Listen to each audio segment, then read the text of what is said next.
Welcome back in, everyone. We are here to share that Governor Whitmer is expected to sign a budget bill for the 2024 fiscal year. We do want to take you to that live stream happening right now. Amazing honor to have this opportunity to acknowledge and thank Governor Whitmer and our elected officials who continue to support the firefighters, police, and workers throughout our great state of Michigan. On behalf of all of us, I would like to say thank you. Right now, I would like to introduce our state representative, Jamie Churches. Thank you.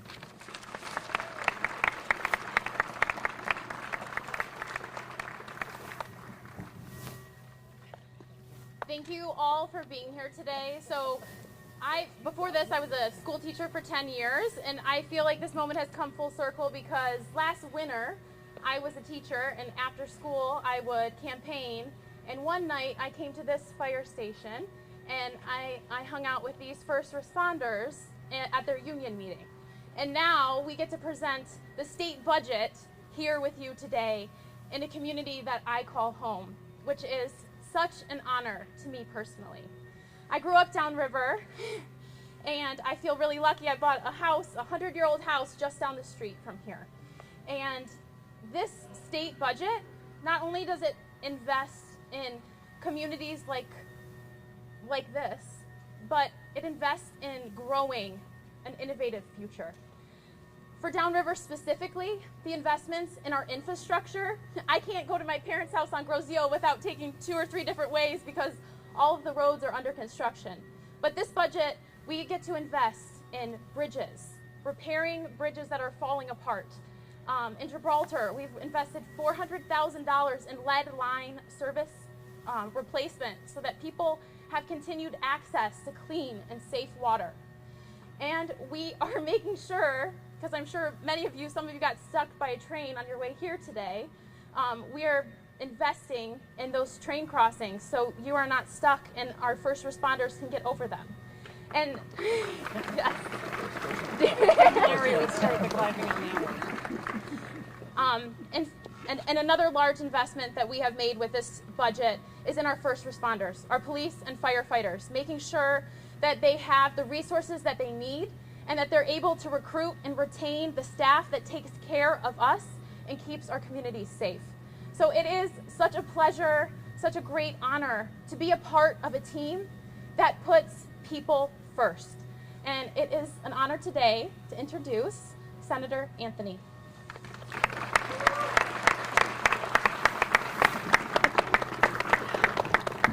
Well, good afternoon. All right. Thank you all for being here. This is probably the most famous piece of paper that you will sign this year, our state budget.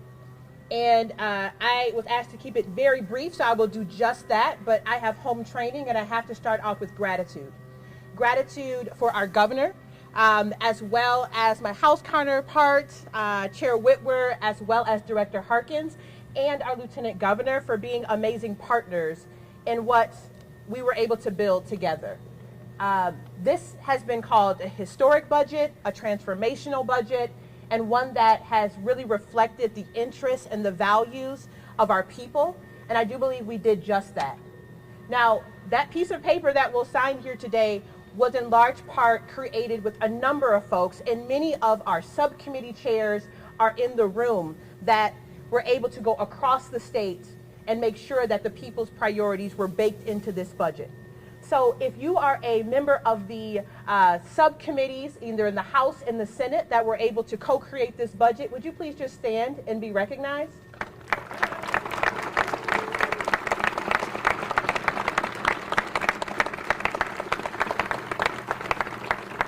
These men and women were relentless in making sure that, again, the people's budget was reflected today. Now, we also have members of our team, Lori and Andy. We have House and Senate Fiscal, a number of folks who, again, made today possible, and I want just to acknowledge them openly. Again, I was going to keep it brief. It has been just a few weeks that we passed this historic budget, and many folks do not know the countless hours that were spent negotiating every line, every department, every priority to make sure that we got it right. Now, for many of us, it took 40 years to get here. for us to have a budget that was created with Democratic ideas and values, but more so than just Democratic, Michiganders' values were baked into this budget. Now, we have already heard excitement and joy and an outcry of gratitude from every corner of our state. And the number one thing that they have said is just thank you.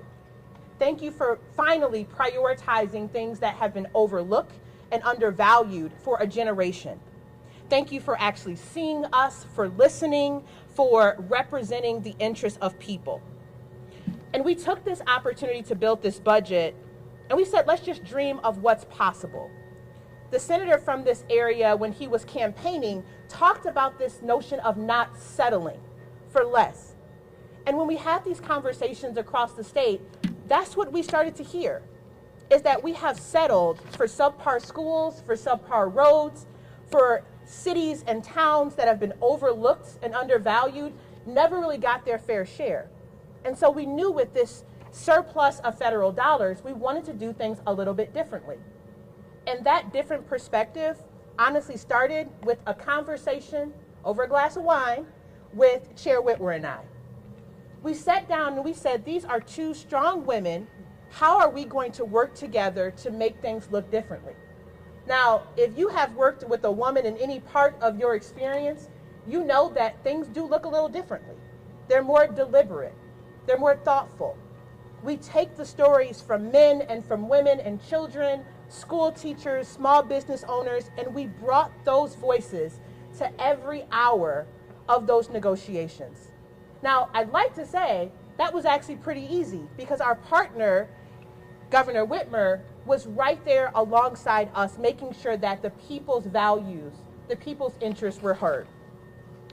Now, I will say, I've talked a lot about the Democratic values here, but the thing I'm most proud of in this budget is that it's not a partisan one, that we took the time to focus on issues in every corner of the state.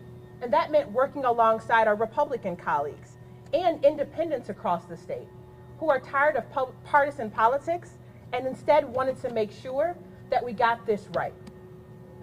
Finally, I'll say two quick things.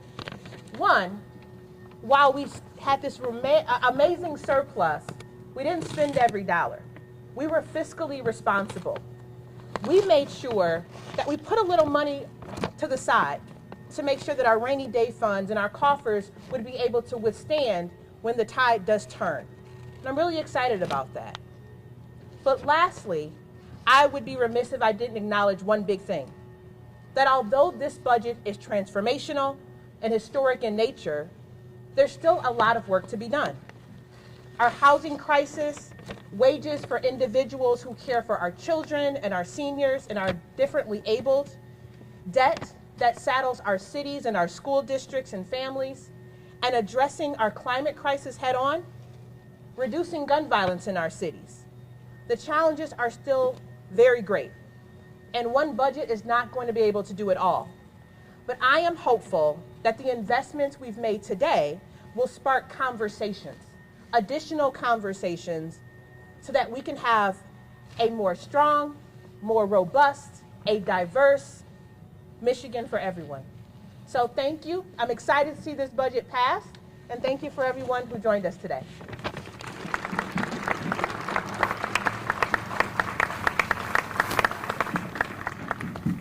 Good afternoon, everyone, and thank you for hosting us today, Chief. I appreciate it. This is a historic bill signing, and I'm going to repeat a couple of things that Chair Anthony said already. I want to take a moment and really thank the great team that we had passing this budget. Director Harkins, Chair Anthony, it was an honor to work alongside you. Some of our appropriations chairs are here today. The hard work they put in, the countless hours of meetings, and all of the members on both sides of the aisle with our appropriations department. It's been a great honor. We couldn't have done this without all of you being at the table. I'm very thankful for our great governor's vision and all of the Michiganders who across all of our districts gave us feedback, and they finally are getting the budget that they've been asking for. As a state representative and the House Appropriations Chair, my highest priority, as well as a key priority of the new House Democratic majority, is keeping Michiganders safe. I'm proud of the budget the governor is about to sign because it reinvests in safety, health, and well-being of every Michigander. Our budget will help get more of our state's finest officers on the road by providing resources to graduate 50 new state troopers that are actually located in my district training right now, while increasing the pay of our conservation officers so every Michigander has the freedom to enjoy our incredible parks and trails in peace. Thanks to the advocacy of my colleague, State Representative Jennifer Conlon, our statewide emergency alert system will receive $1.5 million for a much-needed upgrade. We're providing $12 million to support county prosecutors working in high crime areas so they have the tools they need to help bring criminals to justice and keep communities safe. Our investments will help alleviate gun case backlogs in Detroit and Wayne County and support sexual survivors in their pursuit of justice. However, crime is only one threat to the safety, health, and well-being of Michiganders. PFAS and other emerging contaminants are putting the health of our communities and agricultural system in jeopardy. Our budget invests millions to clean up those contaminated sites to protect Michiganders from pollution. Our budget will protect vulnerable Michiganders from hunger by appropriating $10 million to the Michigan Agricultural Surplus System Program, allowing the Food Bank Council to purchase surplus produce directly from Michigan farmers, ensuring our neighbors are food secure and supporting local farmers at the same time. This budget also increases support for the popular and effective Double Up Food Bucks program to feed families in need while allowing these dollars to bolster our agricultural economy. In so many areas of our state, especially rural communities, it's hard to find the care of Michiganders need to preserve their mental well-being. We're expanding our behavioral health care workforce and providing a wage increase to direct care workers throughout the state to make sure every Michigander can access the care that they need. I am so proud of, thank you. I'm so proud of the investments this budget makes in our state, from expanding educational opportunities by funding the Michigan Achievement Scholarship to investing in more affordable housing. This budget promises to repair roads and dams, support small businesses, and increase access to training in skilled trades. However, there's no mission more important to me as a legislator than protecting Michiganders. And on that account, I'm proud to say that this budget does deliver. I'd like to thank all the legislators and staff, again, our great governor, for working so hard to bring this excellent budget across the line. And with that, I would like to introduce our great Lieutenant Governor, Garland Gilchrist.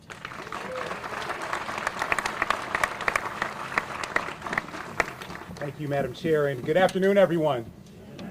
This really is an occasion for celebration of what we can do in Michigan when we work together. This budget process is perhaps one of the biggest team efforts that we embark upon as leaders across Michigan. And I want to take a moment to thank our legislators in the House and Senate who brought this budget forward through community conversation, recognizing that in order for us to truly be responsive to the needs of the people in every community in Michigan, we had to talk directly with the people in every community in Michigan and understand what their priorities are. Governor Whitmer and I have tried to center that kind of community level conversation because we recognize that people who are dealing with challenges every day are the people who understand how to address those challenges.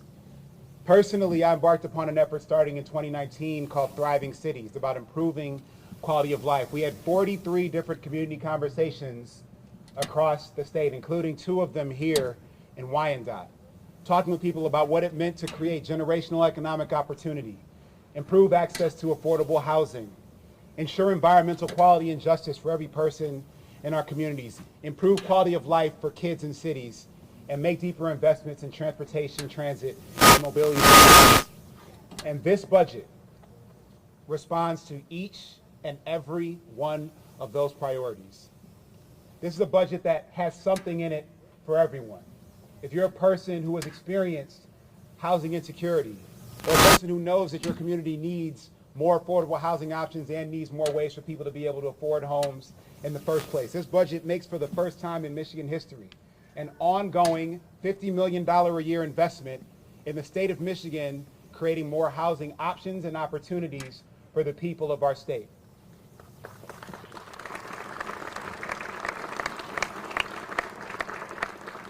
If you're a person for whom environmental quality and justice is a priority, which I think should be all of us, this is a budget that invests not only in cleanup, but in the types of attraction of companies that will create the kinds of jobs in a clean energy economy that Michigan will lead, as we already have done by being the #1 state in the country for clean energy sector job growth and innovation.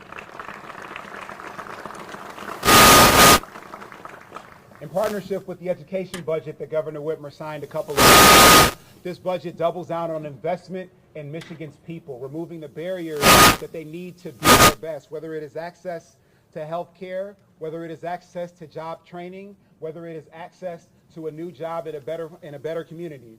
This is what we're investing in every single day.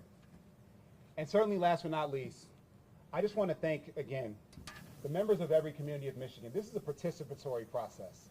The budget is only as good as the people who participate in the process. And it's only as good as those who we make sure are invited. Because this is the people's budget.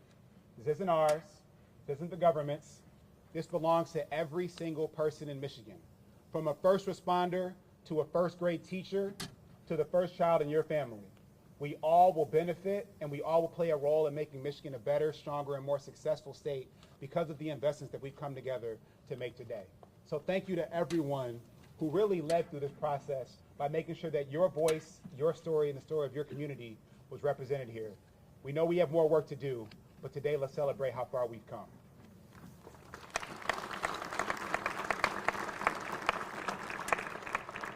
I want to bring here to the podium a business owner here in the community, Peter Rose. His business benefited me because the tie I wore on Inauguration Day is actually the one I bought from Chelsea. That's why I look so good.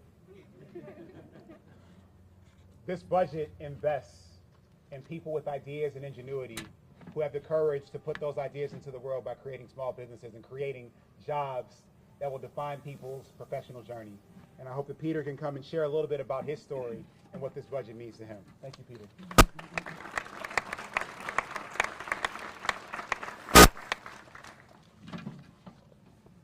It's an interesting thing standing here listening to all these speakers first. Excuse me.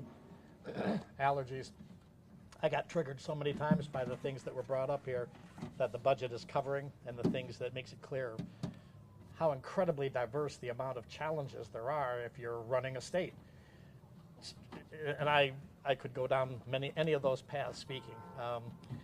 But okay, I'm Peter Rose. I own the Chelsea Group, which is comprised of Chelsea Menswear and the Willow Tree.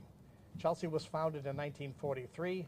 Willow Tree was born in 1969 as part of a spin-off of Chelsea.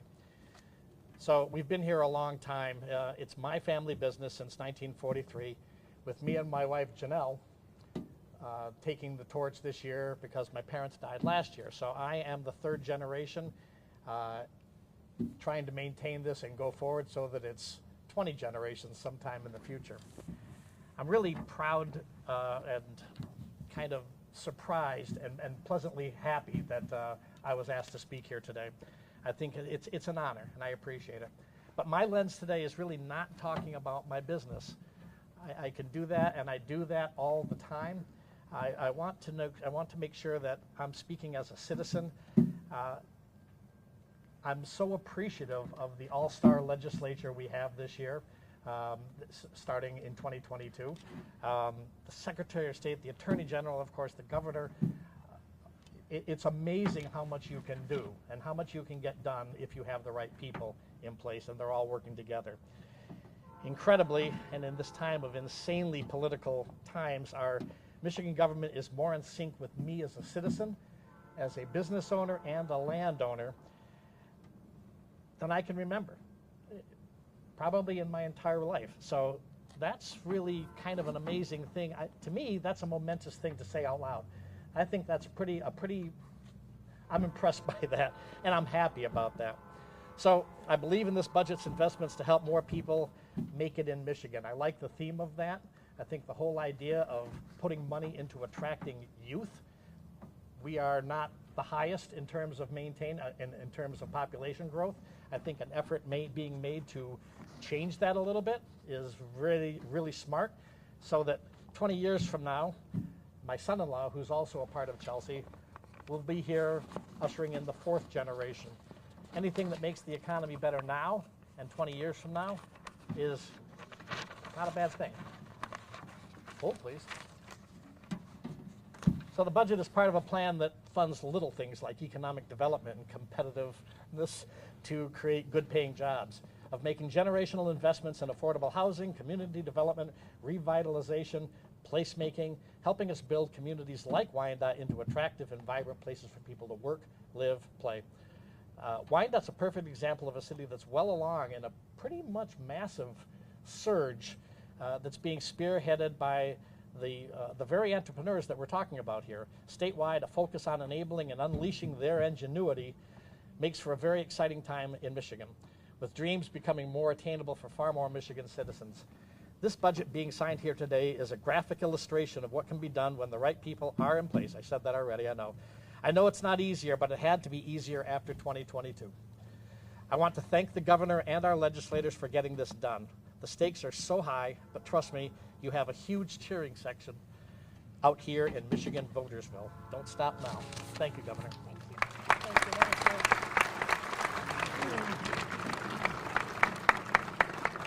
All right, thank you, Peter. I appreciate you and Janelle for betting on Wyandotte. I was asked earlier, why Wyandotte? And I say, why not Wyandotte, right? This is a beautiful community. I'm so grateful to be here with all of you. As the Roses know, as small business owners, they work hard to create jobs and grow the local economy. And I think today's budget is going to make a real difference, not just for small business owners in Wyandotte, but all across the state of Michigan, to make sure that we've got communities that we are proud to call home and that can attract talent and keep young people here. Today, I'm about to sign my 5th bipartisan budget, and we're calling this one the Make It in Michigan budget. Yes, business should make their products here. And every person should know, if you want to be successful or you want to make it, Michigan is the place to do it. So I'm proud that we're getting this done, and I'm proud to be here in Downriver. I want to thank the Wyandotte Fire Department and the chief, who, even though he had a cold mic and a weed whacker to contend with, mustered through the introduction. Let's give him a hand. That's what first responders do, right? No obstacle stands in their way. And of course, I want to thank State Representative Jamie Churches and Senator Darren Camilleri for welcoming us. Our budget chairs, Representative Whitmer and Senator Anthony, and of course the leaders of the House and the Senate, Speaker Joe Tate and Senate Majority Leader Winnie Brinks, who are here with us as well. So there's a heck of a lot of good stuff in this budget. It is an $80 billion budget that I'm about to put my signature on. And I know you all really wish we could sit out here in the sun and I could read you every line of the budget. But we're not going to do that, but I'm going to highlight a few things. This budget will lower costs. It will deliver on the issues that make a real difference in people's lives, and will help everyone and anyone make it here in Michigan. We're in a fire station, so let's start with public safety. We're all committed to funding first responders, ensuring departments have the personnel, the training, and the equipment they need. Together, we have invested $1.5 billion in public safety since I took office. And to put that in perspective, this is what economists would officially call a lot. Thank you. I was just testing to see if you were paying attention. Okay. The budget funds firefighter equipment grants, helping departments just like this one purchase new gear to keep the firefighters safe and to make sure that the community is safe because they can get there when they need to. We're also upgrading fire department facilities all across the state, from Marquette to Mount Clemens. And for the first time ever, this state budget dedicates resources specifically to recruit, retain, train, and equip our first responders, in addition to another boost in funding for essential municipal services. Our first responders do so much to keep us safe, and we've got to show we have their backs, and that's what this budget does. The budget also provides more in-service training to police officers, puts more state troopers in communities, expands job courts, and a bipartisan program that drives down recidivism by connecting people with economic opportunity. And it will help us reduce gun violence, and I know this is a top priority for Michiganders across the state. In addition to protecting public safety, this budget supports our military and our veterans. We're continuing to make upgrades at Selfridge Air National Guard Base in Macomb, positioning Michigan to compete for next generation fighter missions. And I want to thank Senator Kevin Hertel and, of course, County Exec Mark Hackle for their work to make sure that we're successful in this. We're expanding the National Guard Tuition Assistance Program, implementing bipartisan legislation that I signed a few months ago, allowing service members to transfer tuition benefits to their family. I want to thank Representative Jennifer Conlon for her leadership on this. And we are bolstering critical services for veterans, homelessness prevention, suicide prevention, and better access to health care, thanks to expanded funding from the Federal PACT Act. Health and public safety go hand in hand, and in this budget, that is true as well. We're making several investments to improve health care in Michigan. We are expanding Healthy Moms, Healthy Babies, which is a program that offers essential services and care to expecting and recent mothers and their babies. We want Michigan to be a state where you can decide to start a family and have the support you need to have a safe pregnancy, delivery, and infancy. And to further support community health, the budget implements recommendations from the Racial Disparities Task Force for mobile health units, sickle cell support, and more. And to lower healthcare costs, we're funding Plan First, which is a program that expands access to family planning, cancer screenings, and lab services for 25,000 Michiganders, saving them an average of $2,000 a year. Now, let's talk about how this budget will build on our economic momentum. Right now, our state's unemployment is at 3.6%. That's the lowest in 23 years.